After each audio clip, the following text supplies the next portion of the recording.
Hey, I'm Sophia Miles, and this is the legend of the travelling TARDIS.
Holy moly. Hello there. It's your boy, Tasty Cake, a.k.a. the Reverend Amagon.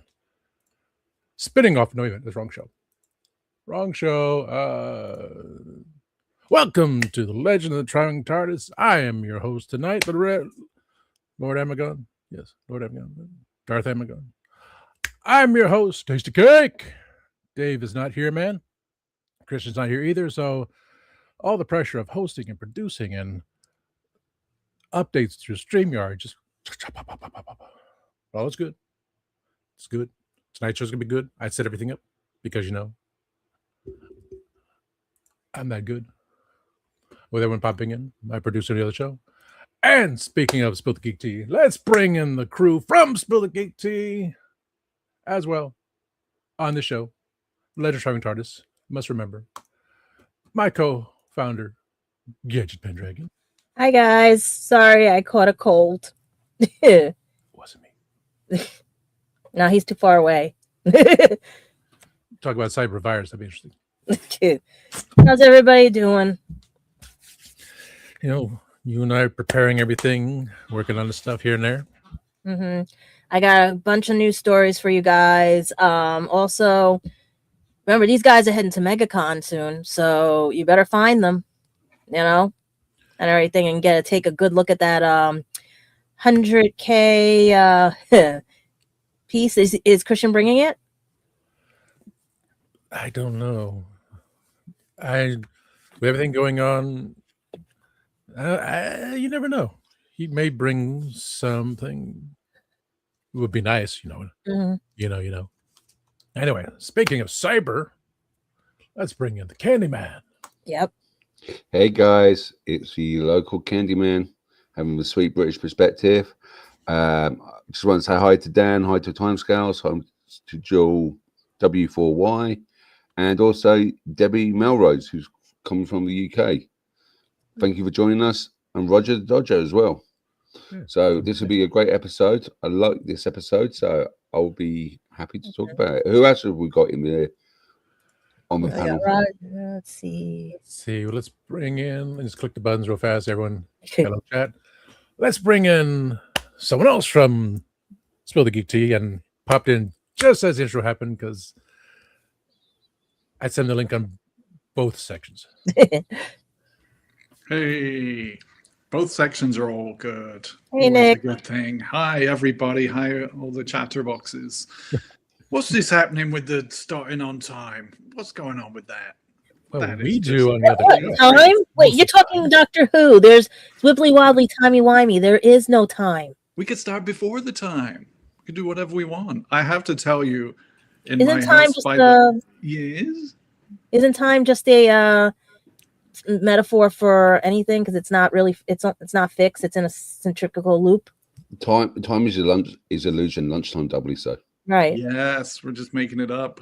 Mm-hmm. In my house by the cemetery, it's all misty right now. The mist is rolling over the graves. It's so cool. It's like Wuthering Heights, Misty Wisty. Misty Wisty. And today is the full moon and the portal. So take your camera and go take some pictures because I bet you're gonna find some cool stuff. Will do. Mm-hmm. Time is an illusion. So who else are we bringing in? Yeah, I couldn't think of something. Let's bring in, because she's been away for a while. Let's bring in Sean. Yes. Sean from Our Philosophy Is. Welcome, sir.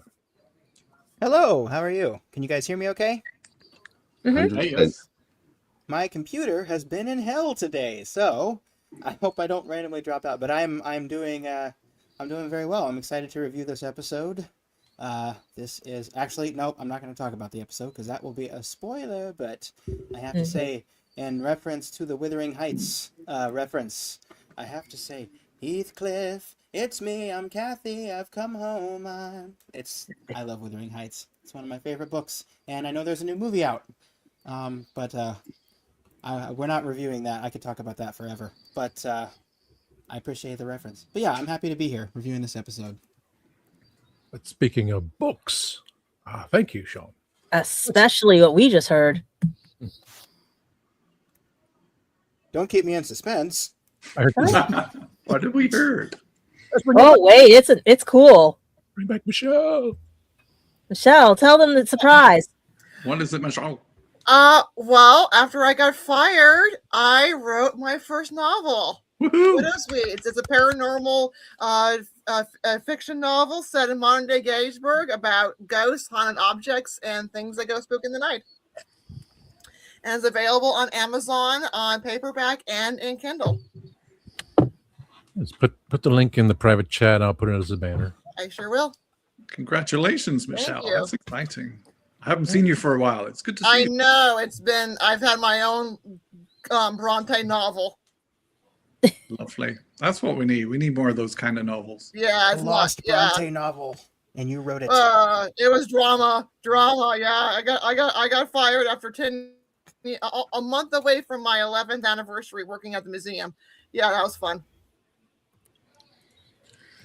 Well, that's their loss. Mm-hmm. That So is the less their said, the loss. better. You did nothing wrong. That's their Yeah. loss. Yeah. Okay. Since we did start Yep. primarily on time, sorry for the delay, folks. Hmm. On Spill the Geek Tea, I do my best on time. Updates, StreamYard. It threw away my avatar. It's microphone issue. Oh my God. Aye. After I set everything up. So I'm used to this. So trying to focus on this because when the show is on and I'm producing with chat, I still don't pay attention. But okay, I'll take care of that, Michelle. And let's see. So Gadget has a lot of stuff to talk about. So let's. Yeah, we're hit hard with a lot of news. So do you have now? Are we doing a different opening, or are we still going to stick with the Who Knew News opening? We're still doing Who Knew News. I just I'm so used to bringing everyone up there. Okay, so we'll do it that way. Shaboom. So whenever you're ready.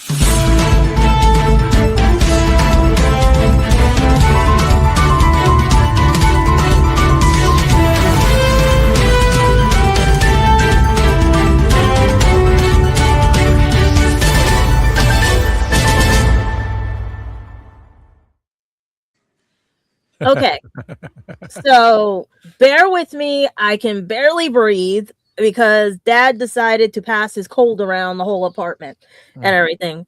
So yeah, I've had an interesting week dealing with them, and the guys know. So this might be quick. It might sound funny. I might sneeze during it. We don't know or anything. Okay, so basically we missed 2 birthdays. Well, technically 3 birthdays because they coincided after our show from last time and everything, but we have to wish a happy birthday to Ingrid Oliver.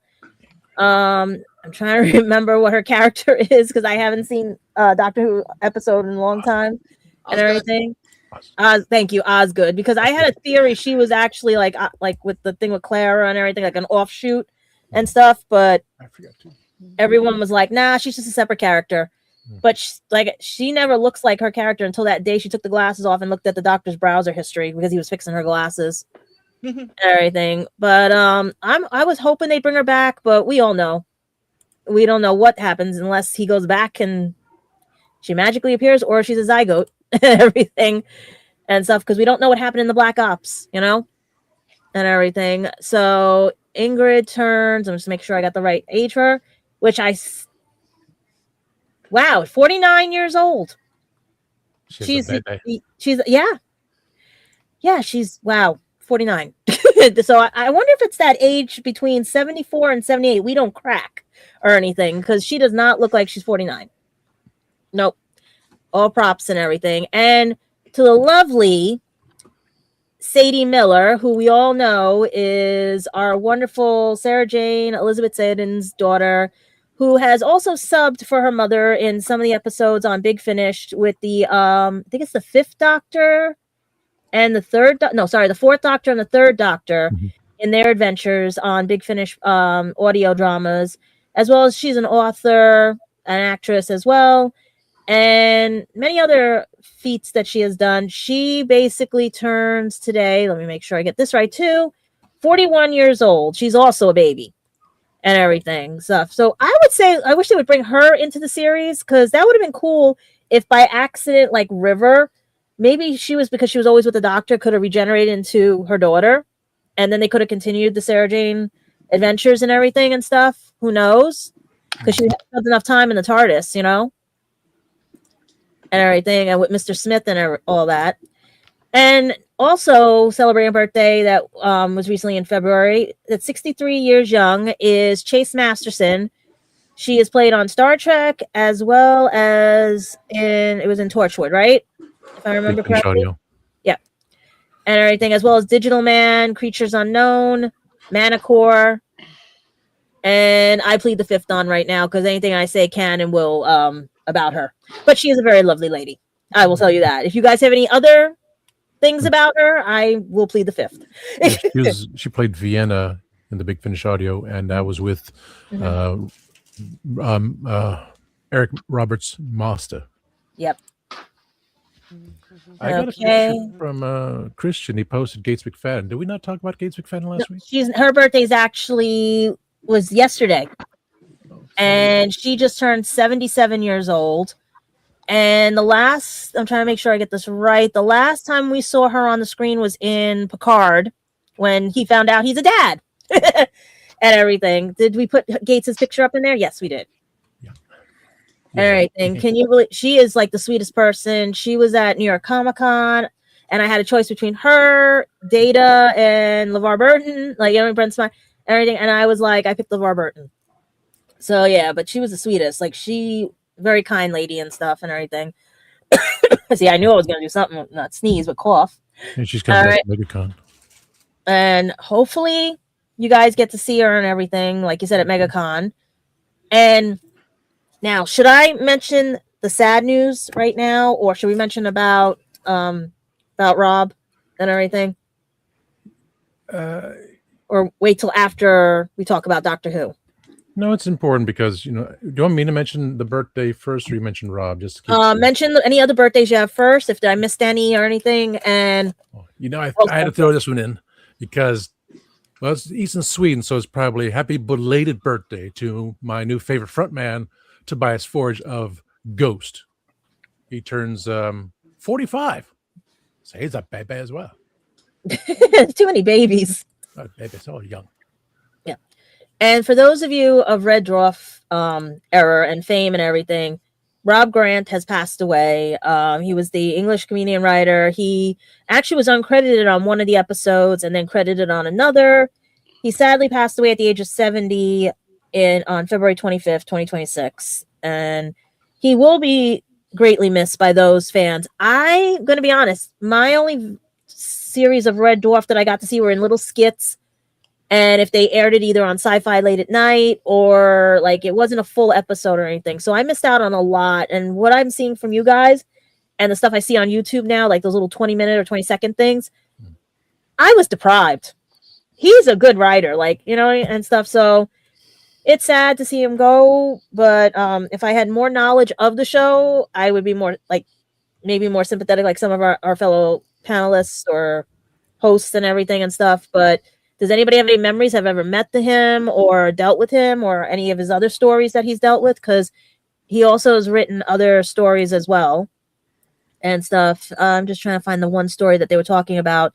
The uncredited episode of Red Dwarf was titled Backwards. It was in 1989. Mm-hmm. And in 2018, he collaborated with Andrew Marshall to produce and direct the BBC Radio 4 series, The Quandahorn Expectations, and the novelization version published by I cannot pronounce that. I am so sorry, guys. Gladsgood Publishers.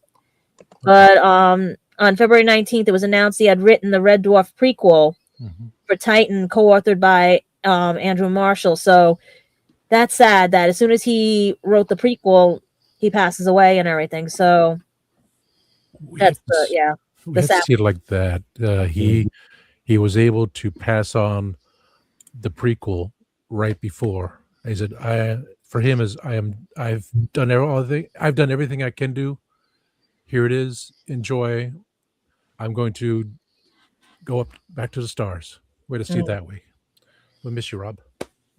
And speaking of stars, we have a re-release with a mini episode that we caught a glimpse of back in December with our Fifth Doctor and Tegan.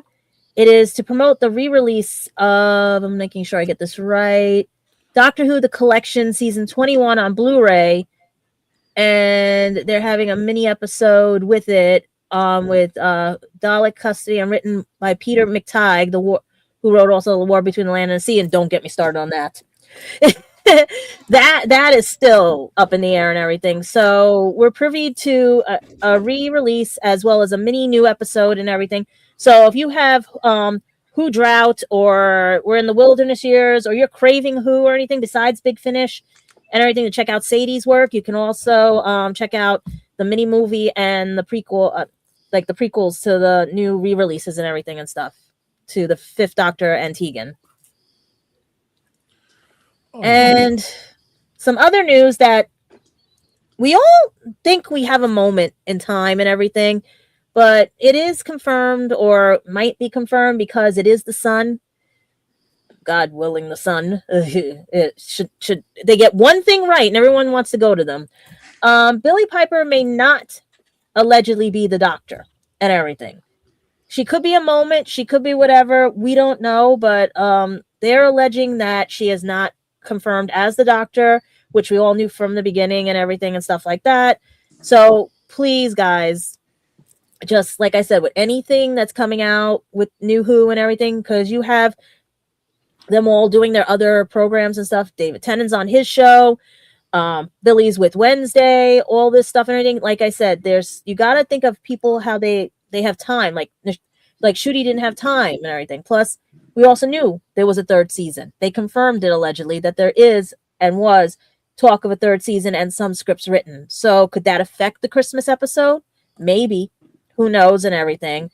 But there is also something sad that we were mentioning. If you have been to Cardiff Bay anytime soon, you better get there now, because in April, Ianto's wall is being taken down due to age, and it's by the water, so it's all basically has to be redone, refixed and everything, the weight of everything, because I was finding out through other people I know, and the only acknowledgement of the Ianto wall being taken down is by one other vlogger, Tari's, and also the Instagram page. I'm just going to make sure I get the Instagram page right.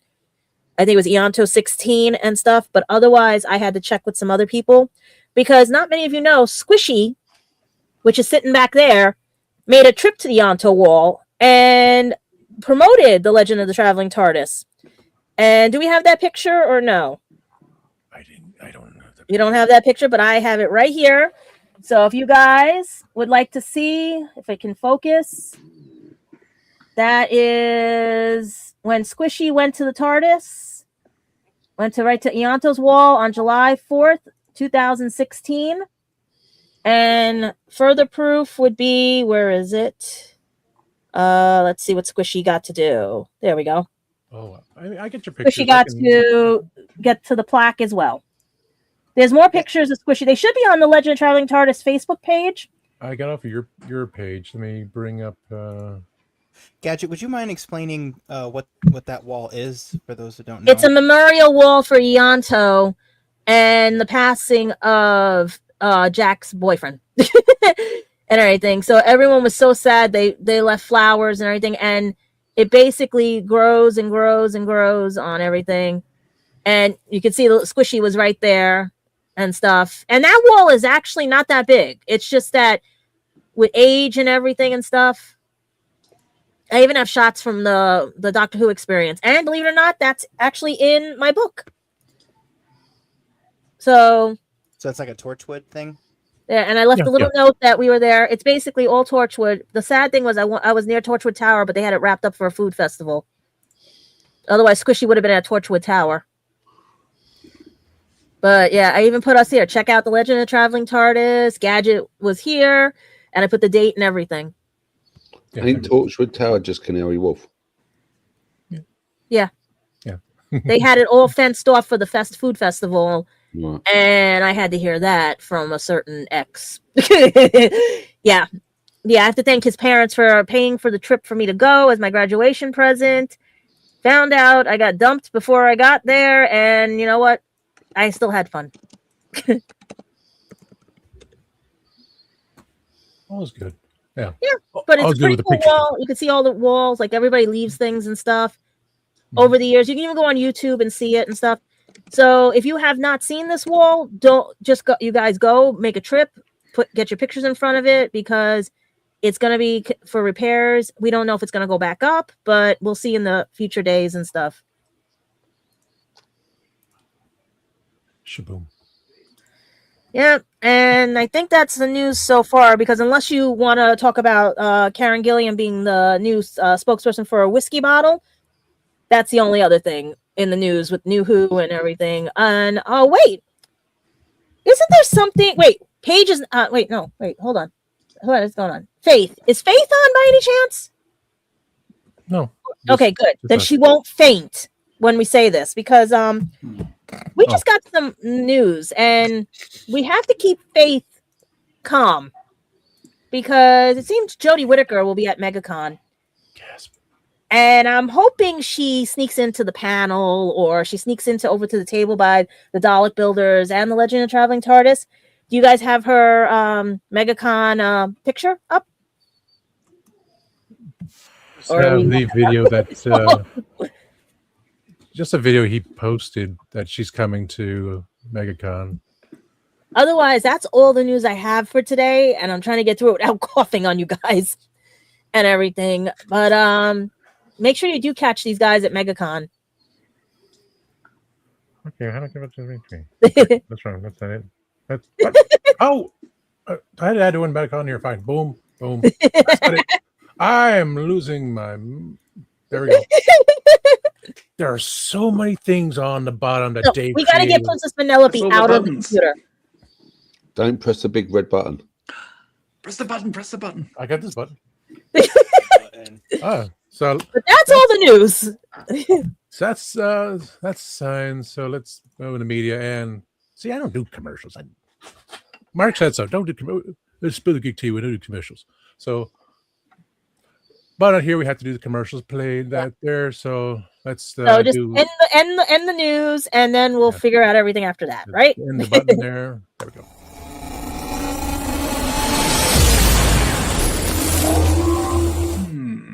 Like I said, I'm trying to get through this with a cold. I feel awful and everything, but I remember acting, and I had to do the same thing. So let me run the 6 commercials, because it's almost 26 minutes into it. Yeah. So everyone, thank you for being around. Stick around and all that good stuff. I'm going to start running commercials, all that good stuff. There you go. I didn't listen to that voicemail.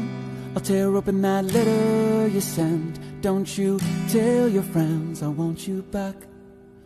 I gotta leave you now unread, because you've already said those words that switched my heart to dead from loving you. So you'll stay ghosted and I'll stay focused on sewing clothes. The spell stays unspoken, a dark silhouette of a marked man and broken. Right down, I didn't listen to that voicemail. A tick-tock, that story you sent. Don't you reel me in to get me back. tired of toxic fandoms? Do you wish we could go back to being happy? So do we. We created the Happiness Patrol to get away from all of the toxicity in fandoms, in life. And so we decided we wanted to do a show about something that makes us happy. And in the first season, that something is Star Wars. So join myself, Cameron, Scott, Jessica, and Melanie on Happiness Patrol at youtube.com/@happinesspatrolshow.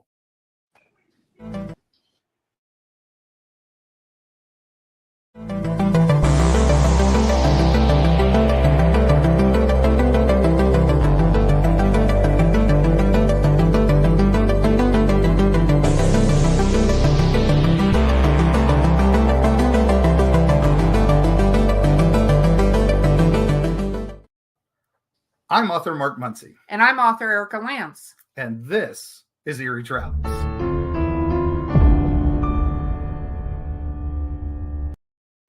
Greetings, travelers. Join us as we travel through folklore, myths, monsters, legends, and dark history. Now, we'll be your guide to the spooky side of reality as we discuss cryptids, paranormal, and all things preternatural. Sometimes we find the truth is way scarier than fiction. We're on twice a week on your favorite podcast platforms, including iTunes, Spotify, Amazon, and YouTube. We have amazing guests from all of the areas of the strange and unusual, including witnesses, investigators, and more. Now, with Erica's curiosity and ridiculous array of pop culture and true crime knowledge. And Mark's decades of experience diving into folklore and the legends with the truth that's behind them. Yeah, so join us, travelers, as we take you to the edge of reality, and we'll see you on the other side.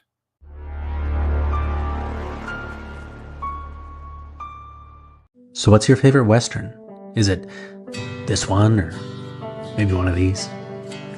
Is it a revisionist Western, an anti-Western, or maybe it's an all-time classic?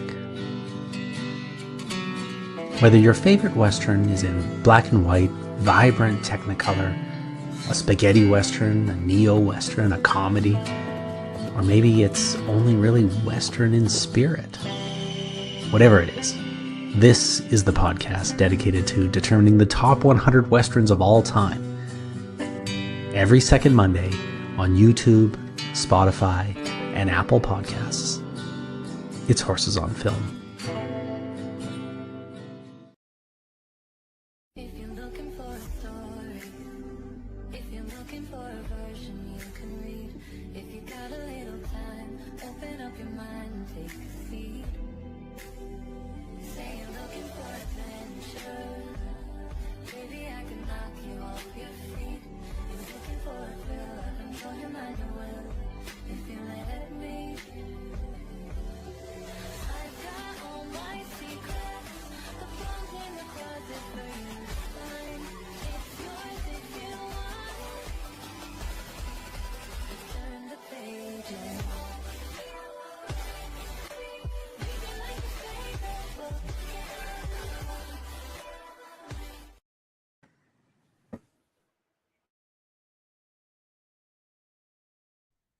Hello, I'm Sadie Miller, and this is The Legend of the Travelling TARDIS.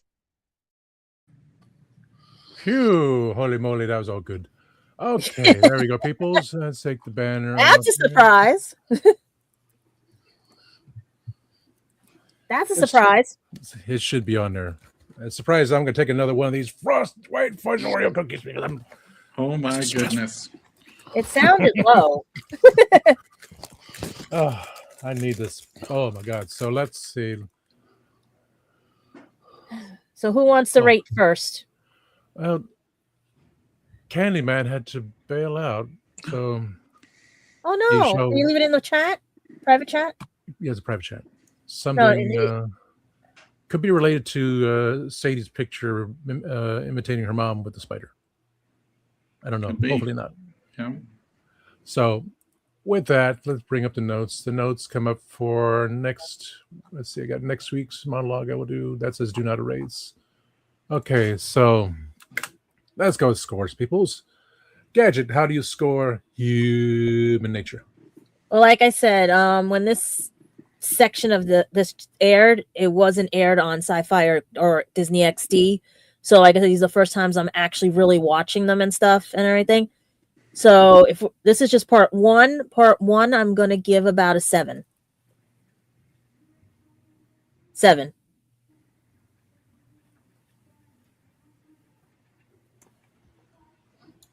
I should get a drink. Sean, how would you rate this part 1? I would give it 2 thumbs up. No, I'm gonna give it an 8.5 TARDISes out of 10.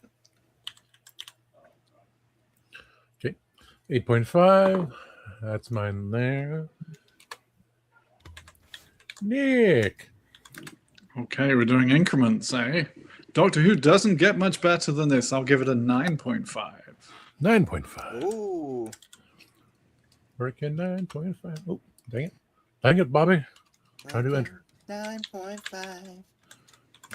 Michelle, my belle, how would you rate this? I'll give it a 9. It's good gothic horror. You give it a no? Okay. 9. 9. And 9. I could give one for Mark, but he didn't say as I wrote. I like to give this one, because it's a horror story, 8.675309. Right, Governor. Yeah. Let me go get Jenny, see if she'll pick up. I got it. So I'll get some ranch dressing. Oh, I hope Mark's honey. well. With honey. Message Mark later, but still.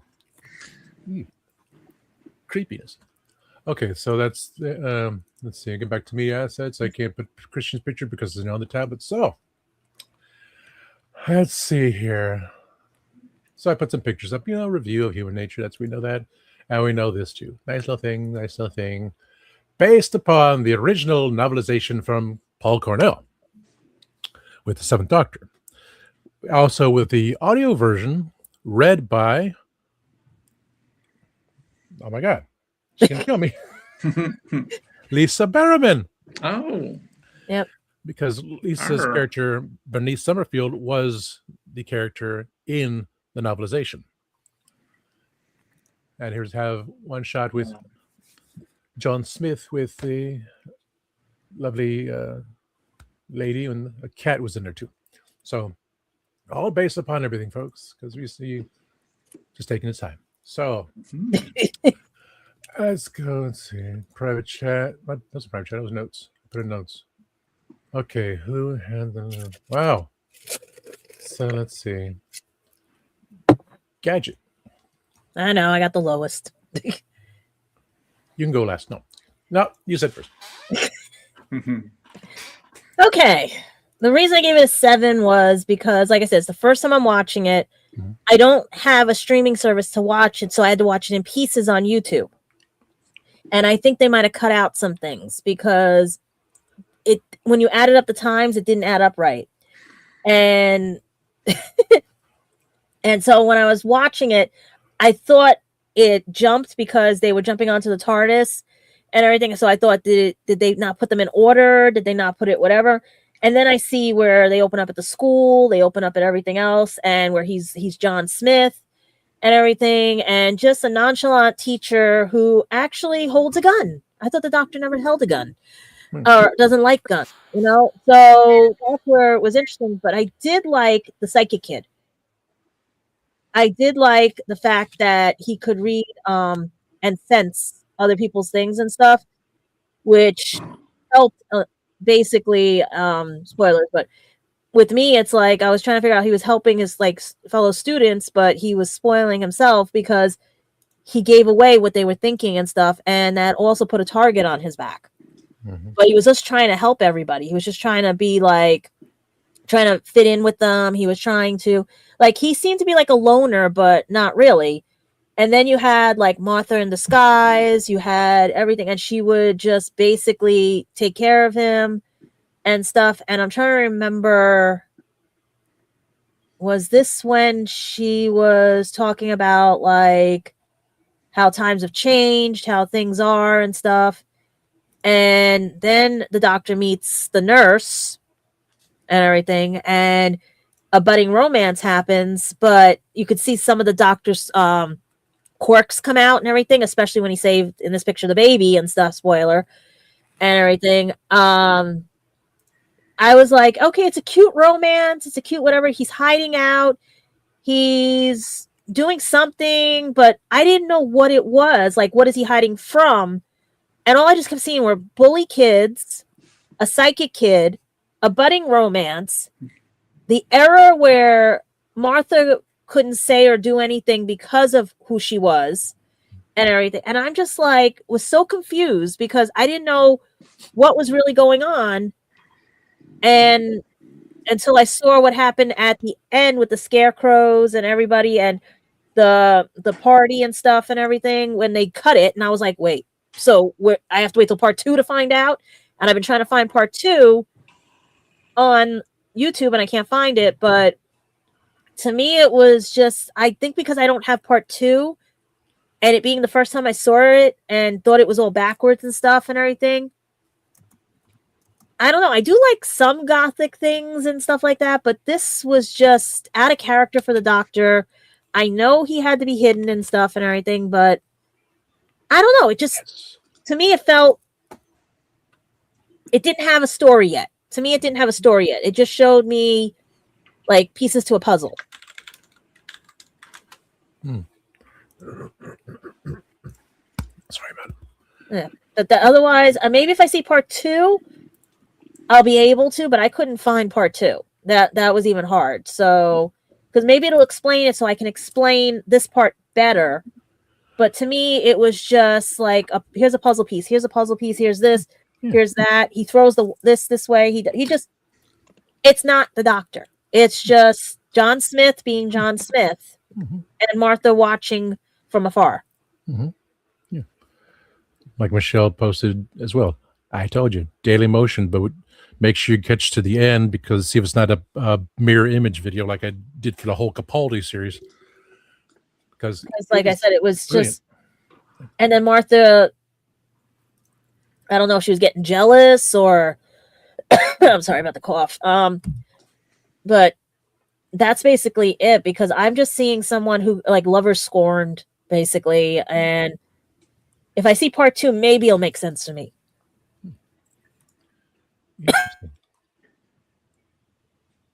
That's basically it. Yeah. That's why I gave it a 7. I couldn't follow it, you know?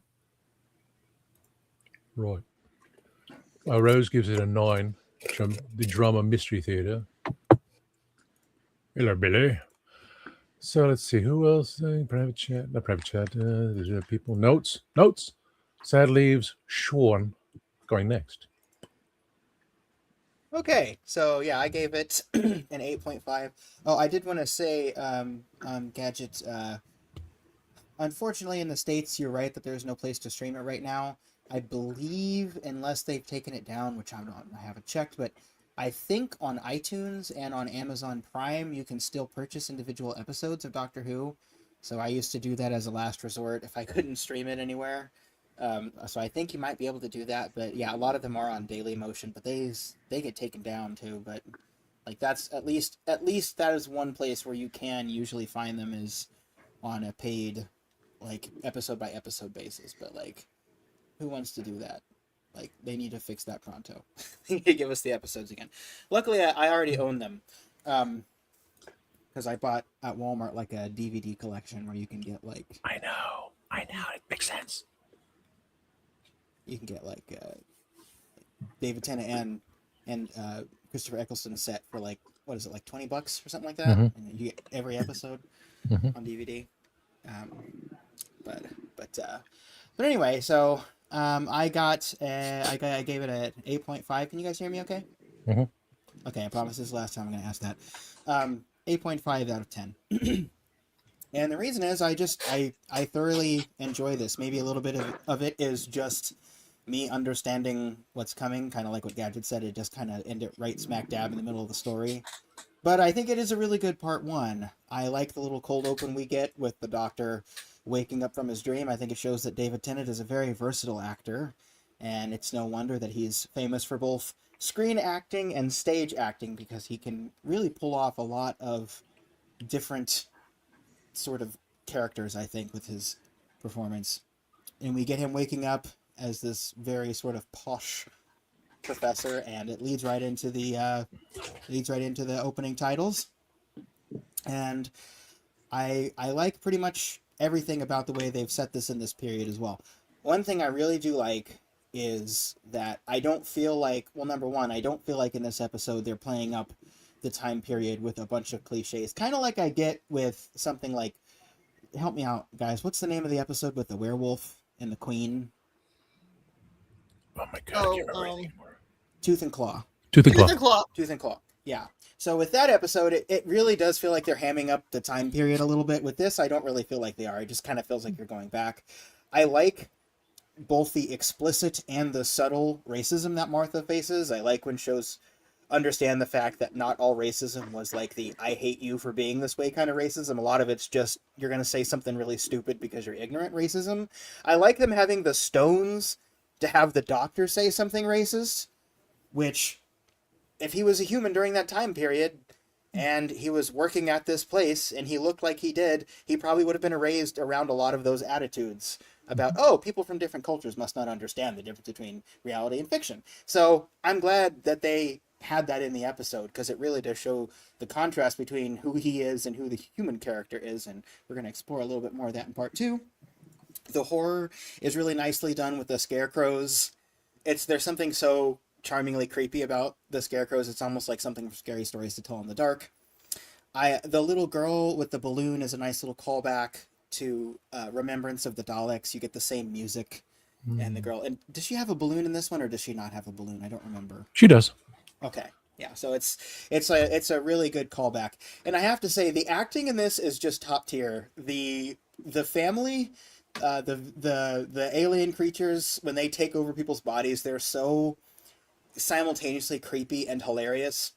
And this episode has one of my favorite Doctor Who lines, which is shut up, stop talking, cease and desist, there's a good girl. Like I love that line. It's so stupid. But it's really funny, and the way that he's like twisting his mouth and looking at everyone, and the way they're sniffing the air always gives you kind of a chill when you're watching it. Smell blood. Yeah, exactly.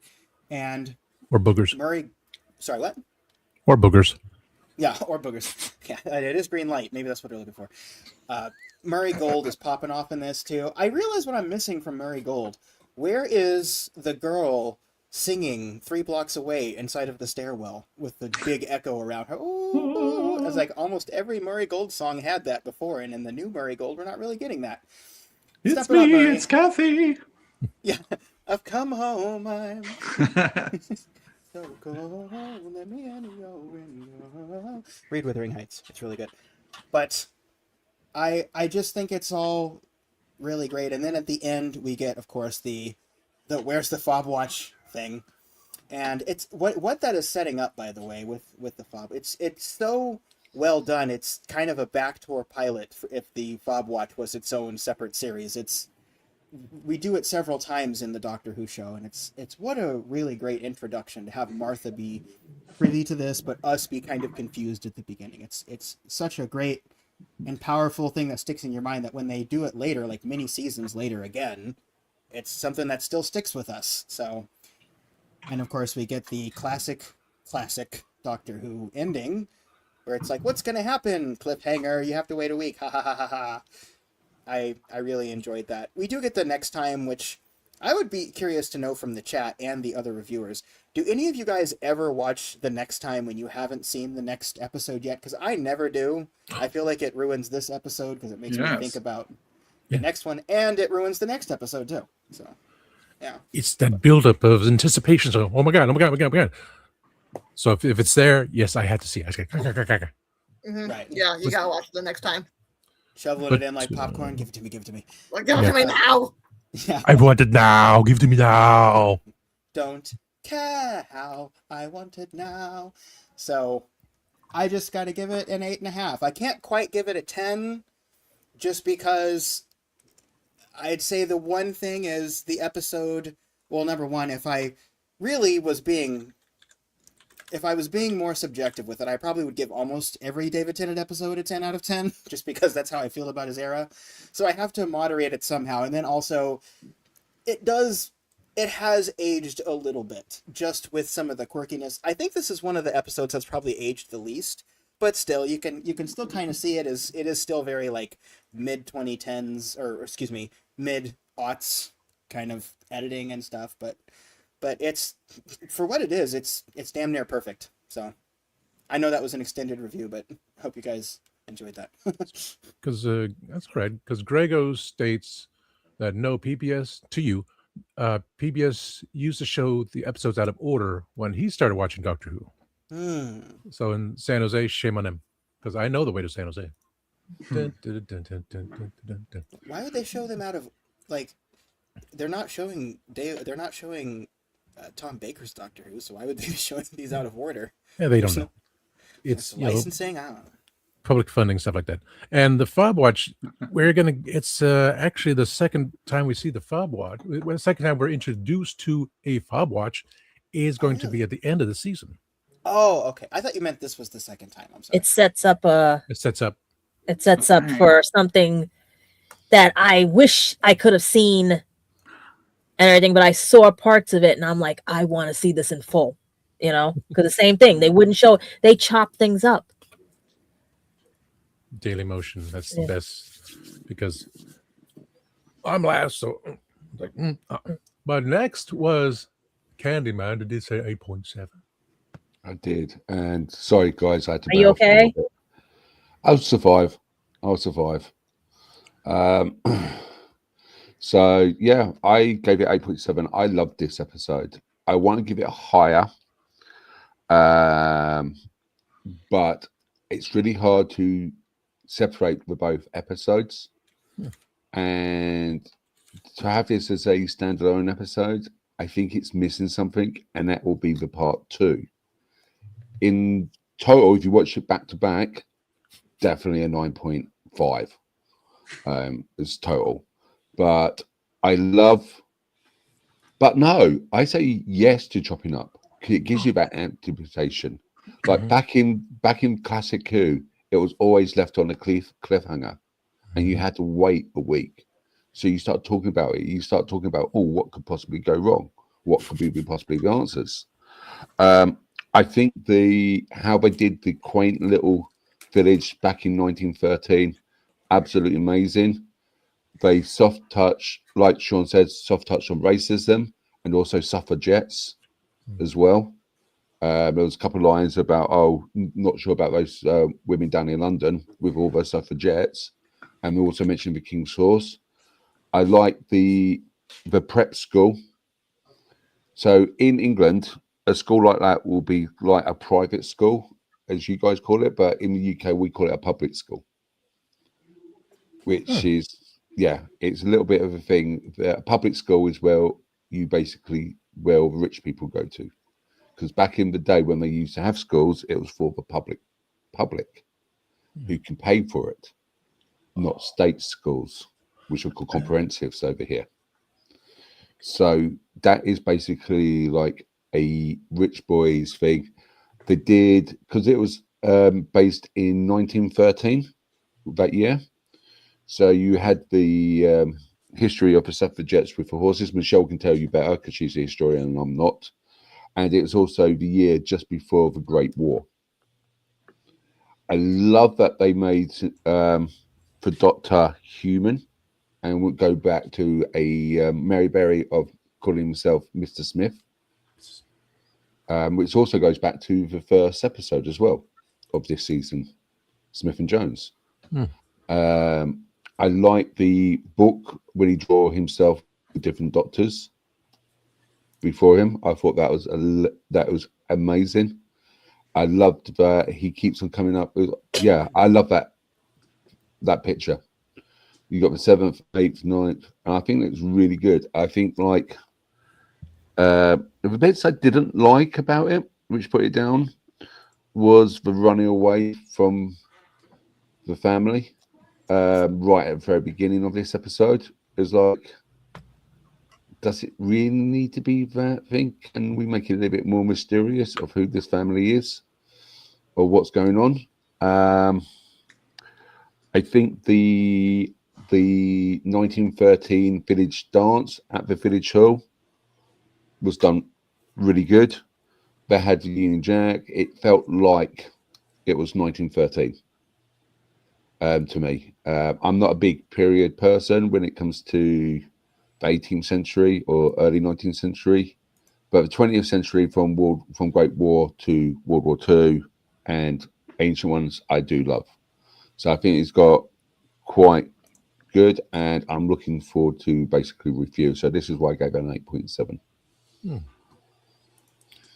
Okay. Nice.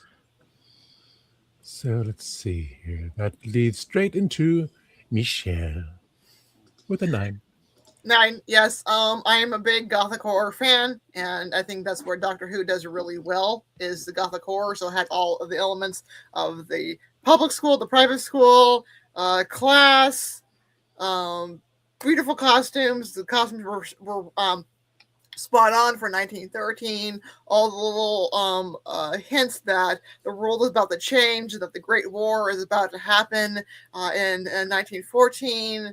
The scarecrows, they were creepy. I love that. And also, if you're a big classic Who fan like I am, it is very much like Terror of the Zygons from a Tom Baker story. It has that feeling to it of the aliens shape-shifting into these people from the village. And so also there was callbacks to the history of Doctor Who when the Doctor is saying that his father's name was Sidney Newman, and then he says my mother's name was Verity Lambert. So a little called back to the history of Doctor Who his parents were. And I thought also when he's going through the notebook and he's seeing his past faces, this is how you do a proper callback to past events. I think my problem with the last season of New Who was it was too in your face of the constantly calling back to the past of the show. I think this is how you do a call back to the show properly. So that's what I appreciated, and it has tension, it has period correctness to it. Just some of the comments, these little posh little brats are going to be little shits. I loved how they had that for just the snobbery of the time period, the racism against Martha, this Victorian era was extremely racist on both sides of the Atlantic in this time period. Again, it's just a really good episode, and there's something I wish I had to see more in Doctor Who is the Gothic, is setting it in a village and having things going wrong, and also setting it in a time period where you don't have outside influences come to rescue them. Also, if you're into the paranormal, like I am, there is some callbacks, I think, when they're seeing the crashing in the woods to the Rendlesham Forest incident of 1984. So I was looking at that going, I think the writers were familiar with the story of Rendlesham Forest. Michelle, can I ask you a question? Yes, sir.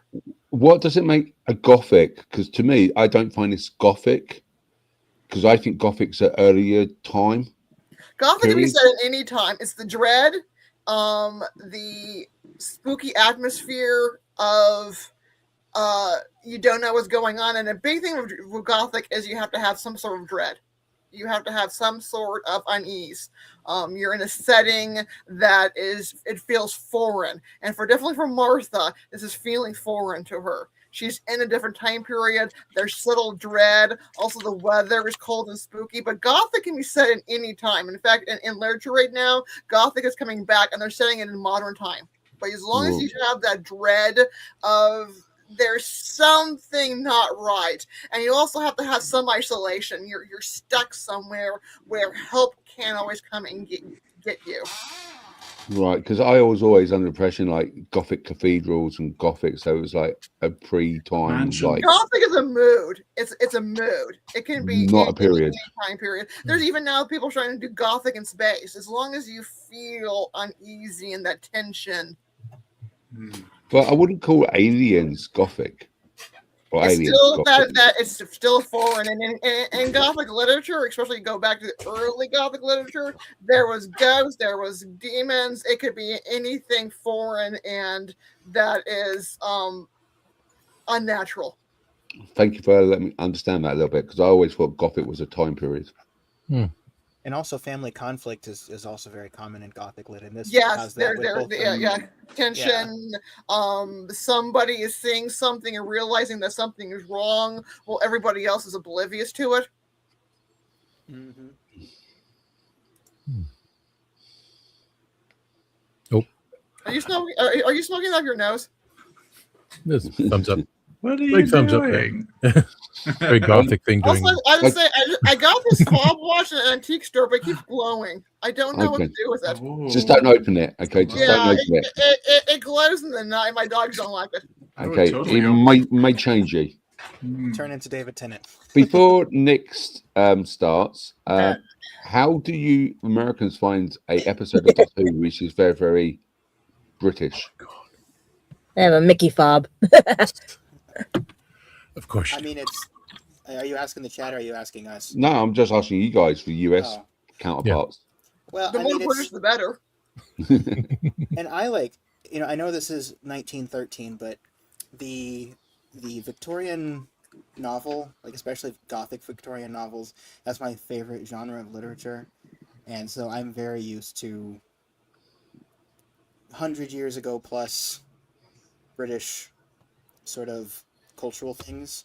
And so, especially with the school, I mean, right now I'm reading David Copperfield, so talk about a boys' school and them being harsh, I mean, so it's pretty, it doesn't feel foreign to me. I kind of like it, but I wouldn't say it feels all that, like, interesting and new to me, because I'm just very used to it, but I mean, I really did appreciate it for how I think they nailed it. Not that I was around during that time, but, from what I know, it feels very authentic. I was there when he made the Statue of Liberty disappear. Just saying. That David Copperfield, yes. It took me a second to catch up. Yeah, that's it took me forever to realize there was a magician named David Copperfield. I kept saying like, I guess this book is really popular. No. What about you, Michelle? You quite easy with the English history. Oh yeah, the more English, the better. And that's where we watch Doctor Who. It's for the Britishness of it. I think that's been lacking lately. Is it doesn't feel British anymore. And so again, I love the time period, the mixing it in with the sci-fi elements. It's a really just a good episode. And what about you, Gadget? Like I said, it just. I don't know. It maybe because I don't have the second part or whatever. To me, I just was so confused because they're running, they get in the TARDIS, he wakes up, he does this and everything, and I'm like, okay, they're in disguise. Who are they running from? Like, you know what I mean? And I'm like, what the hell? Why would they have to? And then all the other stuff, and she's trying to ask questions about love, about this, and I'm like, is it a romance? Is it this? What the hell is it? Well, that's the whole idea of a mystery. And they didn't even show you the whole thing. Sorry about that. Yeah, sorry about it, Sean. I was going to say the whole idea of this episode was a mystery thriller. Yeah, I like mystery novels. I like things like that, but to me, I don't know. Maybe it was the visual cues or anything. I mean, or maybe because I'm so used to seeing the Doctor not do what Smith did, and Smith is supposed to be, you know what I mean? And what got me, I don't know, like, because they kept, I don't know if even if they had episodes out of order, because I saw him with a gun and he was letting the kids shoot things and stuff, and I'm like, the way he talked to the nurse and everything and stuff about that, the way she looked like, I don't know, there's something about you, this is not you. And even Martha was like back and forth, and then at the like that twist with the kid and the scarecrows and all the other stuff. But I really like the kid that was trying to help, but he didn't know he was helping. You know what I mean? Because he didn't know what he had, and he saw the future. He saw the past. He saw whatever it was. He heard what was in that watch, and he saw Martha and everything. Like. what I like about this as well is like this is the beginning of Time Lord Victorious. This is the beginning of, because even the boy, after he watched the Doctor, he was afraid of the Doctor because of what he saw in the watch. Yeah. So talk cool, by the way. Talking about Mr. Smith. Mr. Smith, how do you feel about it? That is a mighty fine segue. Yep. My life is a gothic drama. It's cold and it's misty and spooky up here in New York, and I'm dreading getting up in the morning to teach. So gothic, yeah. This story is very special, so I gave it a 9.5. The only reason why I couldn't give it a 10 is because The Family of Blood is even better. So that I would totally give it 10. Spoilers, that's what I'm going to give it. This one is almost perfect. It's a build-up to the next episode, of course. So there are unanswered questions, but also there's plenty of good themes to keep us going until we get those answers. Exploring human nature, what makes us human, what do we run away from, and what do we run toward? Yeah, do we run away from love? Do we run toward it? I'm glad you pulled up the book, because this was a very special book when it came out during the wilderness years. We had a bunch of new adventures by the time this one came out. This was the 38th new adventure from Virgin, and we, we'd seen, a stretching of what Doctor Who could do, but this was a super stretch. Paul Cornell is such a good writer, and he took the whole concept of Doctor Who in a different direction. And the TV version does the same. It gives us something new and fresh, despite the show being many, many, many years old already. I got a scholarship to go to a private school when I was a kid called Cleve House School. And I was surrounded by these evil, snotty, rich kids. The girls were the worst. So that resonates with me completely. And also, I'm fascinated by the era of the First World War. So the war games, human nature. It's a fascinating time where people went crazy a little. And I'd like to know why. Why did they become so destructive around 1913, 1914? Michelle, I'm so glad you picked up on those Easter eggs of Sydney and Verity, the mom and dad, and things like that. There are some beautiful Easter eggs. The sketches in the notepad. This is the first time we see all the classic Doctors shown in New Who. So that's a great callback there. Back in the 1980s, we'd maybe get one. That was a cool pick. We'd get like one continuity reference per season, and that was enough. Maybe two, yeah. Very special in Earthshock, where we see the old Doctors. And you're absolutely right, it becomes less special the more they do it.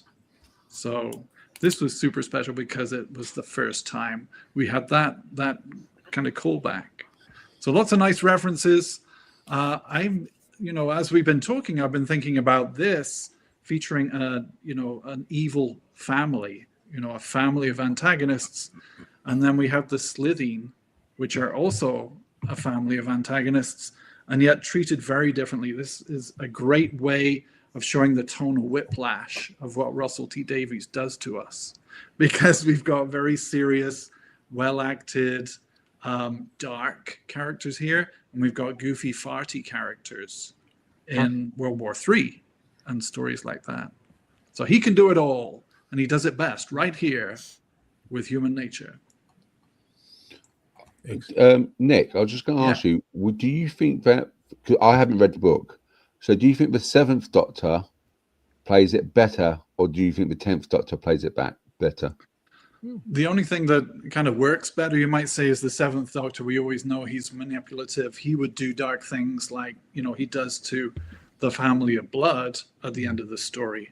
So a little more out of keeping with the 10th Doctor, but they still make it work really well. How the Doctor takes care of the bad guys. They're both really cool. Obviously, I love seeing David Tennant going through the motions and finding out who he is, and as far as who I would want to see in this story, it's got to be 10. It's got to be David Tennant. He nails it. Because it's so because it's diverse from his very silly type doctor. Yes. Over how McCoy's doctor became more mysterious, so that's why it's more. It made sense when McCoy became Mr. Smith, and State Doctor was pretty much the same thing. In your opinion? Yeah. So the dark Seventh Doctor would completely. He manipulates himself, in the way that he does other characters in the TV stories and beyond. He does it to himself. He tricks himself. He creates this plan for himself, and then makes sure he doesn't even know what the plan is. It is really interesting to think about different doctors in this story too. Like I was thinking about the 6th Doctor would probably be making fun of him. The 12th Doctor, they'd probably be scared of him. The 9th Doctor, I think it'd just be pure rage. And I don't know what Jodie would be doing. That ate my Sonic. I have no idea. A woman teacher, and that's for that time period. Not going to be thinking. Do you feel, we're doing this spill the geek tea thing. Do you feel the 7th Doctor's end in the TV movie justifies because he was the dark, mysterious Doctor? So I don't see it justified or a consequence of his actions. I see it as ironic. Because he tried to control a lot of things, but he couldn't control that. So you can appreciate the dramatic irony. So when do you think Time Lord Victoria started? Do you think he started with the 7th Doctor then? Well, they kind of tried to trace it back when they did all the crossovers to Genesis of the Daleks. Right. Where 4 is, deciding the fate of an entire race. Explain that again with the Victorious, because I thought it was when he everyone keeps saying after part 2 of this is when he went totally Time Lord Victorious is when the Doctor goes a little bit dark and a little bit rogue. So in Curse of Fenric, to save Ace, he had to put the spoilers alert just in case no one's watched Curse of Fenric yet. No, wait. No, I'm just kidding. He had to. But do we have a picture? I can't speak now. He had to basically get Ace not to believe in the Doctor. So he had to be so cruel to Ace. So she started hating the Doctor. So the Doctor could beat Fenric. Huh? Yeah. He had to manipulate her to force her to hate him. Wasn't to say not Fenric believe that him red anymore. blue dude? Like the blue mind dude with games. all the- It's mind games. He pulled a Jedi mind trick on him? Pretty much. But more This is not the Doctor you sadistic. believe in. Yeah. So there are certain points like Fenric, like Waters of Mars, where he's like, hey, why should I stick to the rules and lose people? Yeah. And we have the Valyard. So it's like We still don't know who the Valyard is. just an amalgamation of all of his darkness, and between his 12th and final regeneration, which we have in the 6 Doctors Big Finish audio, there's that beautiful explanation of it. But for the series, we thankfully it is brought up in the future here and there. But I'm not in this continuity, so can't talk about that. The Curse of Fenric, also the music in the Curse of Fenric is really popping off as well. Yeah. Say it a little bit louder, Sean. I can barely hear you. Yeah, I think my microphone might be damaged, guys. I'm gonna have to deal with that Check later. the gains. Yeah, well, there you go.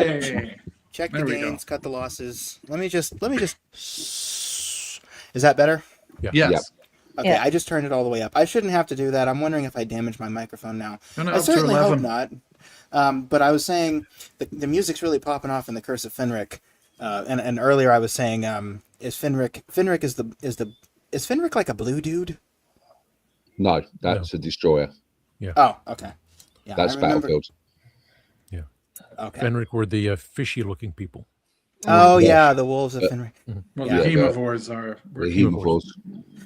I love the Sorry, I'm going to let us get back to this, but I love the part in the Curse of Fenric when he's like asking her about the text, and he's like, and it wasn't there yesterday. Like, and she doesn't realize that the text literally appeared overnight, but she keeps like noticing all the intricacies of the text on the church wall. That's one of my favorite jokes from that era. I just think it's funny.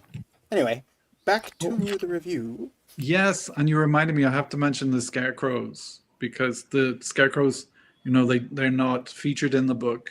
They were brought into the show because we need our Doctor Who monsters, but they're a great callback to the second Doctor comic strip where he faced scarecrows, and also Scratchman, Doctor Who meets Scratchman. Yes. The amazing Tom Baker script. If you haven't read the book or listened to the audiobook, it's brilliant. Yes. So yeah, creepy scarecrows. Who doesn't love creepy scarecrows? I thought they called the second Doctor Scarecrow, the third Doctor or whatever called They him. did. Yeah, there's that. Yeah, but Pants. I was going to say, because the reason why is because John Pertwee played Wurzel Gummidge. Yeah. Mm-hmm. Oh yeah, he did play Wurzel Gummidge, didn't he? I forgot about Scratchman. I have that novel written by Tom Baker. Like I forgot about that. I haven't listened to that for years. Yeah, It's crazy. it's definitely worthwhile because it's such an oddball book. Yeah, and he reads it himself, which I really. But wonderful Nick, voice. there are no scarecrows in the novelization. Not as far as I know.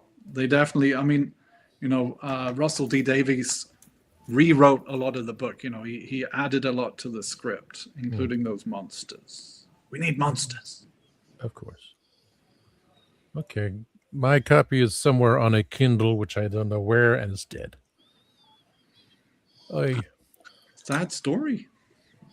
Reverend, what do you think of this episode? Before we go to reference, shall we just see what the comments have said and Yes. what our viewers have basically commented what their ratings are? If you haven't put your rating in, put your ratings in the chat. Yeah. I scroll again because it was Grego that put it for time scales, gave it the rating. Chat, you can put whatever rating you want, but you have to agree with us. No, I'm just kidding. Rose left for the night. Good night, Rose. She gave it an 8 for a 9. A drama mystery thriller. Mm. Let's see. I don't remember seeing much after besides Grego posting. What time scale had? Welcome, Dr. Ghoul. Thank you for joining us. I am Rev Ghoulie. Well, that's another show. As long as I'm in charge. Okay, let's see here. Didn't see again. Let's see. Oh, Grego's posted. Paul Cornell has written 32 stories for the Doctor Who universe. If you include Beneath Summerfield, Big Finish, yes, I do. Wow, we're lucky. Since Bernice was in the novelization, yes, and he said Human Nature is 9.2 out of 10 on the time scales by 237 ratings and reviews combined. But I don't. That was it. No one has posted Dr. Ghoul. The scarecrows were added because A, scary monsters, and B, excellent merchandise, and C, new cosplay. Yes, definitely merchandise. And sadly, they did not release the last one where he was on the post. Oh, spoilers. That's right. So let's see. It comes to me. Finally. I still love this one, but I'll go to 9.9999999999999999999. Wow. No. So yes, a nice thriller based on the fact is why is the Doctor running, which we find out in part 2, and I will do the reading. I will read the monologue of that. I have it in the notes. I practiced. I'll probably still screw it up because that's what actors do. The idea of is why is he running? How bad are these aliens that he has to run away from them? And then find out, okay, now he's just a regular man. And so, which is a nice foreshadowing for what we'll have in another couple of episodes, whether Dave or Christian or I'll be hosting. The innocence of the time, but now it's in a private school. I say when I say innocence, Meaning, look at what we're dealing with now. Look at our situation right now. You know, are we leading up to that? Based on what I glimpses of reading news, which I don't. Yes. History does repeat itself. Always remember that, people. You don't learn from history, you will be repeating it. Something like that. Timey-wimey. The innocence of the doctor, of John Smith in the time. So he's grew up in that time period and finds a beautiful lady with the servant of Martha always saying around it, what are you doing? Like, knock, knock before entering, this and that. She's become extremely jealous because she was in love with him from the very beginning. Either the nurse, the young boy being able to see everything into the future, very introverted, has special powers. We know people like that. Oh, someone just popped up. Give me a second. Okay, Dr. Gould, you give human nature a nice 9 out of 10. Let us see the family blood return. After all, could be. Families are big. You never gonna know. Like I said, I have the original novelization from Paul Cornell of Human Nature. It's on a Amazon tablet somewhere. I just, me. Anyway. The idea of the doctor does not know who he is. He had to hide himself in a fob watch, which is, somewhere. I have so many fob watches. It's uncanny. I'm not good at reviews. I just let everyone else talk. So bear with me. I have a bear claw. It's even funnier. Am I in line? Okay, I'm in line. Okay, claw with him. The idea there's no scarecrows, which now makes me want to find the novelization and see what was used instead, because only by the pictures. I'm sorry? Gothicness. Oh, the sense of dread. Oh. Yes. And the black cat. So a whole nother twist. There's always a twist in the end. Let's see. Yes, since I just going by memory, since I watched it because everything else to do with all these shows I'm doing. The time setting, different time period, very simple, no electronics, no this or that, trying to produce this and other things. Bits of the doctor come about through personality while still not knowing everything. And these aliens going, I smell something, father, mother. Say, what's all with that? So for me, I enjoyed it because it's leading up to everything. I needed this exposition because everything is just so fast paced, in your face. Yeah, there's little bits and pieces here and there about what is wrong with the doctor, why you do those things. Oh, the helmet, the fob watch, the young boy with saying, "Oh, I saw this, and I know the future here." The bullies, we all know about that crap. So knowing it's going to be happening, and then seeing these things slowly come about. So I had no problem with the pacing. For me, it was very excellent, very much so. Everyone else said everything else more in detail, as they always do. That's why I'm glad I went at the end. So I was like, okay, everything has been summed up already. I'm just here for the final thoughts. So as we prepare for next week, and I'll still be on here next week for a very vibrant ending and such. Extending the show a bit too. I'm trying to make it 2 hours. So pardon. Yes, the book. Someone mentioned to me. I guess we'll talk about next week. Did the doctor and the nurse? No, because the doctor and the nurse, they just met each other. There's nothing happened. I mean, nothing happened in there at all. So it's clean cut. Everything else. Martha would have a conniption if something ever happens. Like walking, I said knock. Or did something happen? Nothing happened. Because this is another time. He's like, courting has just started. He's like, would you like to go to Would you like to go to the dance and everything? The dance? But you don't know how long they've been courting. Well, from just from the innocent mind. They just started. So yeah, no, they're not going to be doing it on the couch that early. Martha, She went there. Wasn't it like 6 months or a year or something like that? I mean, they did do it over time. I mean, couples did do it. I mean, we do have evidence of that, but there was usually a process before they actually did it. Mm-hmm. We do get a spoiler later on. It was you that told me that. Okay, so that's yes, that's the belief in the spoiler. We'll talk about next week. Like, was it? But then it's just Doctor Who. Even though, let's keep it at that. I still didn't talk enough. Okay. Wow, well, it's still a long show. It's now a 90-minute show. It's pretty good. So. Well, it's really hard because it's like really hard to talk about this one episode without talking about next week's episode because it's just such a fabulous story combined together. That's why this will be a 3-hour episode. Christian, and I gotta find it to see what you guys are talking about. We had to wait a week to find out what happens in part 2. So now we're gonna have to wait a week to find out what happens about part 2. Cliffhanger.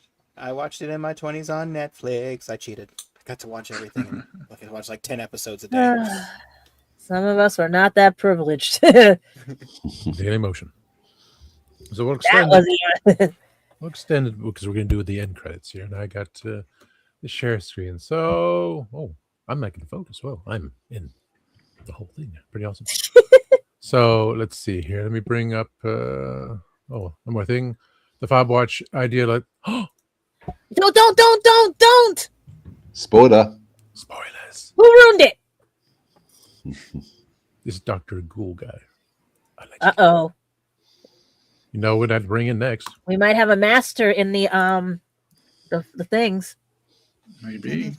Yeah. You already have the Valyard, so anyway. So let me bring up the banners here. Let's see. Michelle, because I have brought up your Amazon page. Which button again? Share screen. Boom. And I like that they put her author thing when I went to go sneak. I saw a sneaking a peek before. There we go. Hey. Yes, that's my baby. Big screen. Yes, sir. I was going to ask you how they got your picture, everything on there when I was looking on the page. Yep, I did cool. that a long time ago. I set that author page up a long time ago to have my picture on there. So yeah. Yeah, I got to talk to them about mine because mine shows up, but it doesn't have, I loved it. That's why the minute I put your name in, I was able to find you. Oh, awesome. Mm-hmm. Yep, there's my author page. Sweet. That is pretty cool. Thank you. And these are your other titles, right? Yes, it is. Yeah. Yeah. Have you written? I'm past 10 now. And there's some of the other ones on there I submitted in a chapter. So I've been in a couple of anthologies too. You really start losing count after 8, to be honest. And I know that sounds awful and pretentious, but yeah. And Amazon's the only distributor, or is there an actual publishing company? For my Haunted Fredericksburg and other the Ghostly Tales of Fredericksburg, that is from the History Press, also known as Arcadia. And then my 3 books that are the ghosts of newspaper articles from the periods, those will come through Haunted Road Media, but the other ones are also self-published too. Well, congrats on all your books. Thank you. And Michelle, if you ever want to do paranormal in England, head over to Essex. I want to go to England so bad. Spooky Essex. Go before April so you can see the wall. Right. Yeah, that's the other side of the country to where I am. Wales. Yeah, I'm a poor, formerly unemployed, reemployed, historical man, whatever I am. I'm a former museum manager. We're poor. England, writing paranormal stuff. There's loads of it in the UK. Oh, really? I didn't know that. Yeah. Yes. In my county, which is Essex, it goes all the way back to Roman period, where the first trials of the witch hunt in Essex. So it's a bit like what's that place in the US? Salem, Salem, Massachusetts. Yeah. That's basically what Essex was. Oh, okay. Yeah. Is that do you also have the Pendle witches? Is that Essex or is that another? What's the Pendle witches? Is that Essex? Just have a look for that possibility. Oh god. And don't we also have a Sleepy Hollow in the United States? Yes, we do. Yes, we do. Yeah. My eye doctor used to be there. It's my favorite. Lancashire. Okay, Lancashire. Yeah. 4,000 holes in Blackburn, Lancashire.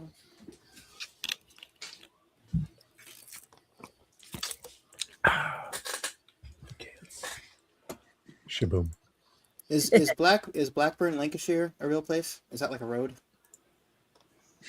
It's a town. Oh, okay. That's it was from Sgt. Pepper on the last song. Mm-hmm.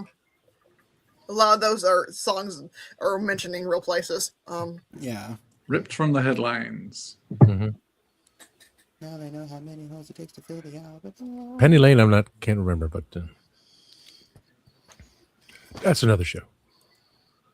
On the Beatles channel. Oh, we've been copyright claimed by Paul McCartney. Yeah. He's dead. He's a replacement clone. So Michelle, besides Amazon, where else can we find you? Also, I'm on Facebook, and also I do have an Etsy shop. So if you do want to get Widows of Weeds personalized, it's on my Etsy shop. So take a look at there. Oh, I see. Let's see. I see Nick was nodding, so let's go to Nick. Nodding Nick. Hey, yeah, you can find me on Nick Smith Films, the YouTube channel, the Instagram, the legend. I have a book too. It's this one right here. The Cat Who Stole the Cream, a mystery novel with a cat detective. So check it out. I'm working on a new series of novels, so I appreciate everyone's support. Come say hi to me at #NickSmithFilms, please. You got to get them a QR code from MegaCon. We can put it on the table. Yes, that can be achieved. What a great idea. Thank you. Yes. That's a lot of printing. He could kill me. Still wait for mine. Candyman's frozen. Am I? Yeah. Yeah. Wow, you're talking, but your lips are... feel like a Muppet. Banana. The Witches of Essex got them. Yeah. At least you don't have the Lake Ronkonkoma story. Yes, I know Lake Ronkonkoma. Yeah, I know the story. My cousins live right by it. Has she taken a couple more souls lately? Almost. No, we got places like Cold Christmas, Colchester Castle. What was that famous? Borley Rectory. Oh yeah. Borley. Yeah. Yeah. I still say the Gauntless lead mines were still haunted. And Crescent everything's haunted. Same thing as Virginia. You can't swing a dead cat and not go through a ghost, and they don't like that. It's very rude. Very rude. Well, I caught one at Cardiff Castle. I have a picture. I caught one at Cardiff Castle while I was holding the TARDIS. Yeah. Can we keep it? Tonight, I feel like I'm regenerating to the third Candyman. Just eat more candy and it'll happen eventually. Yeah. I had a bad experience. We just split off into... Yeah. Like taffy. Saltwater taffy is absolutely amazing. You can find me at Instagram.com/cyborg T100_cosplay. And you can also find me over at Spill the Geek Tea. And you can also find me here. And here.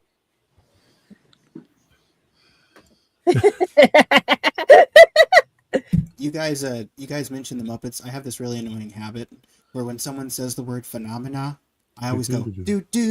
I do it every time someone says phenomena. And then as soon as someone says that, I go phenomena. And the sad thing is, they're the same age as me.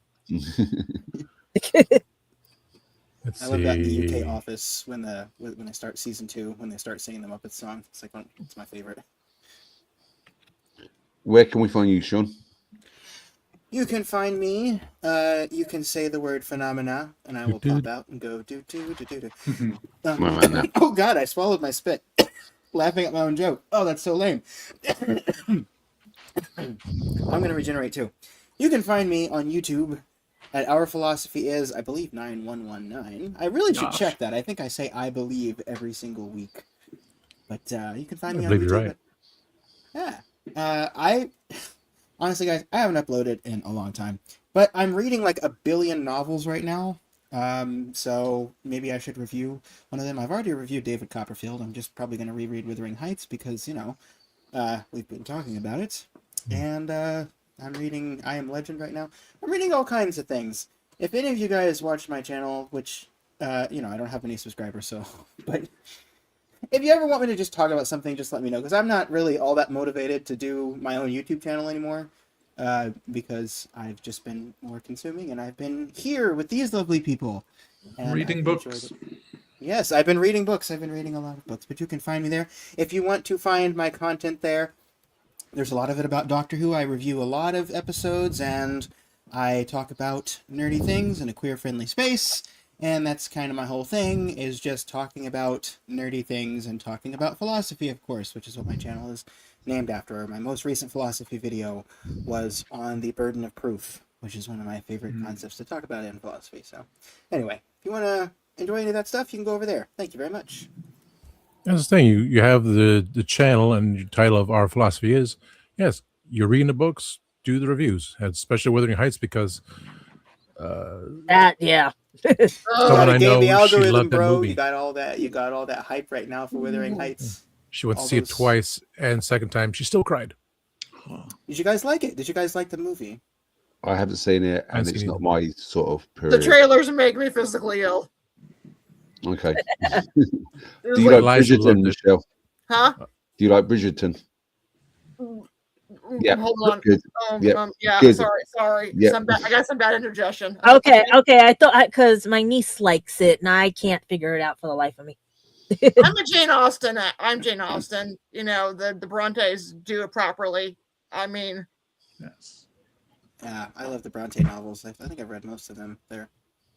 I like the Doctor Who episode that was based on Bridgerton, but I've never seen Bridgerton. Yeah. Was it? Yeah. Okay, let's see. I've lost track. Gadget. Yeah. Yeah. Where can we not find me? Anime NYC this year. I'm working on trying to get New York Comic Con. We're Build a Geek Tea. Let's see. Gadget Pendragon After Dark is being worked on. Gadget Vlogs. My GoFundMe, Lulu.com for my books and everything, which I'm giving them my QR codes so that maybe I can make a buck. So I'm still looking for work, but guys, I make more money if you get these on Lulu. So please, as Tom just showed the commercial, and I was shocked on that one. Basically, go get the books and stuff. And I'm also on Instagram, Facebook, and everything else. Instagram, I do need 1,000 followers to go live again so you guys can enjoy the conventions, but let's see what happens. But I'm sad I will not be at MegaCon with them. And we are looking for guest hosts on Pendragon After Dark, you know, and everything. Because as a producer sidekick, that's kind of, I can only do so much. And I do a hell of a lot of things. You do a lot. Thank you, sir. You do a lot. Dooby. I'm hoping I can get certain people on before they make like their 1 million K and everything. That's what I'm hoping. Yeah. You guys think we're going to get to 1 mil on this channel? Because I think we can. Of course we can. Yeah. And here, let's say, just say you can catch happiness. Monday nights on the Horses on Film. They just did an off the chart list of oh my god, I can't remember everything. I just read it, I just watched it.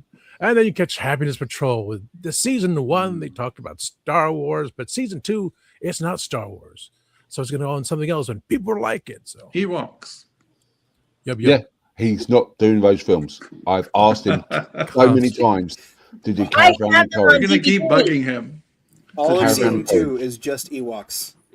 No, we're not talking about the cartoon. We're talking about Caravan and Courage and Battle of Endor. They said they do a whole live action version of Star Wars. Yet they missed those Have two films. I'm disappointed with you, Dave. So disappointed. That's what we need. We need that caravan of courage to roll on. With Sindel. Yep, and the Battle of Endor. And the cartoon. Oh, right. He forgot about the cartoon. No, There's they're also only doing droids. like they're only doing You're not live doing the action. Saturday morning cartoon? I have that on DVD as well. Yeah. You said the Battle of Endor, and I was thinking Helm's Deep for a second. I'm like, wait, that's the wrong. I'm like, oh my god, I'm an idiot. That would be a Completely the wrong. movie. Yeah. But you also find them on the rathole.ca, but this don't look with the dot things where it spell it out. He was also playing Sabak many times over, and Pray it YouTube stays didn't on. like that. That's kind of weird. Pray it stays on. They don't take it down on him. Yeah, you can watch him on Twitch too. So it's everything for Dave is on the radhole.ca/who. Got all the stuff, the LinkedIn tree. So I just don't push that stuff because it's too many things on here. TikTok for the Legend of Trying Tars. Legend of Trying Tars, which has us on there being worked on. Let's see. Oh yeah, it's under construction, guys. Bear with me. So me, of course, the Reverend Amagon, the Tasty Cake. So you catch my shows of Tasty Talk with Tasty Cake, 4 hours plus Wednesdays and Saturday nights starting at 5 p.m. Eastern. Tasty Conversations with Ramona and I, but anyone can come in too. But we're going to do the review of The Secret of Nim? that Irish film. Kells. Rowan Kells? No, Kells or Rowan? Rowan Isles, yeah. It's not really a secret if you're telling everyone, is it?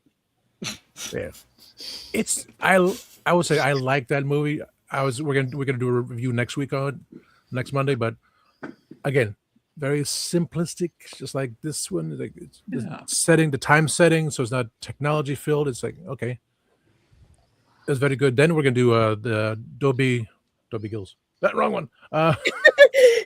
Was it Darby or Gil and the Little People? So I'll be doing that when I come back from vacation. Not the black and white show with Gilligan. Not Darby Gillis. Let's see. Spill the Geek Tea with Gadget and Nick and Candyman and Dave.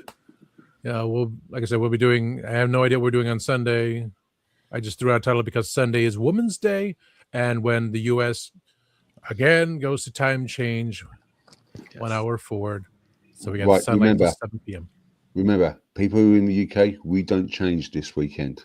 Amount of times I see you on Facebook, clocks go forward, but don't do it for the UK. It's just for US. Just putting it out there. Yep, 49 of the states do it. We're still going to be confused. I hate to report that, but I have to say from this side of the pond, we are going to be confused by that, probably. Bring forward, roll back. Yep. Yeah. But Dr. Ghoul, you mentioned the Sub Genius. I do have that behind me, so I just don't know. Hey, shoot, I got time. I got to do it. I got it. You got this. So funny, you just let's focus on this. I do have this. Church of the Sub Genius. Wow. Nice little bag. I'd show that off. Anyway, so let's see. Do we do everything there? Yes, we talked about everything else. Let me remove the banner. Yep. Reverend Amagon, Taste the Talk of the Legend of Spill the Geek Tea After Dark. Mark, Nick. Okay, we covered up everything. Spoilers. We covered Benny, no cats this episode. Media assets. So straight to. Oh, bless you. Bless you. Couldn't get to the mute That's button. funny, your little circle went. Is it under overlay? Okay, we have so much stuff here. There we go. He sneezes and starts buffering. You made it the whole episode without sneezing until now. Good job. Yeah. Yeah. Kitchen Killers. Billy will be in competition with Christian selling the barbecue sauce at MegaCon. I'll be wandering off. And this was created by Gadget. Have you seen the Doctor? The Doctor has been missing from all broadcast stations. We need your help to find the Doctor who is lost into the stream. Tune in to Legend Trying Tars every Tuesday at 6 p.m. live on YouTube with your tips and help bring the Doctor back. And we have the QR code right there. Yeah, it's there, but I don't have it. Okay. This is the site of the. Legends of Shining Stars will be joining the Dalek Builders at MegaCon, which we have right here on March 19th to 22nd of 2026 at the Orange County Convention Center. Get your tickets, get your parking badges, because that's going to be the most expensive and hardest to get. I shall be there on the 20th through 22nd, and on the 21st and 22nd, fingers crossed, Jody. So Faith will be fainting along the way. We have coming up at Space Coast Comic Con on June 20th and 21st, 2026, down by Melbourne, I believe, because Space Coast is Cocoa Beach and Melbourne. There's a QR code there. Let's see. Oh, the smaller one. Epic Verse is August 21st and 22nd of this year. You can find them up on epicverseflorida.com. So I have no idea because I don't pay attention to what those. I'm usually playing Candy Crush Soda Saga at this time. We have Ancient City Con. It's September 25th to 27th, 2026 in St. Augustine, Florida, where there's a lot of crazy, silly, ghostly things happening there. But that's about it, people. Let's see. Let's finish off the comment. Yes. Yeah, that's about right. That sums it up. Yeah. I mean, I host Brother Geek Tea, for God's sake. I'm still following the format as much as I can. What's the format on the Spill Geek Tea? We go off topic. Off topic. But yes, check us on, well, not all of us. Spoilers, people. Spoilers.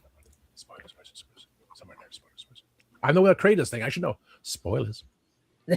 The Ides of March, Sunday. You're going to see a different crew. It's a good luck charm. Oh, yeah. There's going to be a different crew when I host that episode. So we shall see what we shall see. But all in all, I thank you to my crew here. Thank you those who have been on the chat. Grego popping in every day, my producer on Spill the Geek Tea. But as you know, we do say goodnight to... I find his picture. So we do say goodnight to Simon as our... So at the end, everyone say goodnight to Simon. And with that, Tony, take us out. Night, Not Simon. Good night, Simon.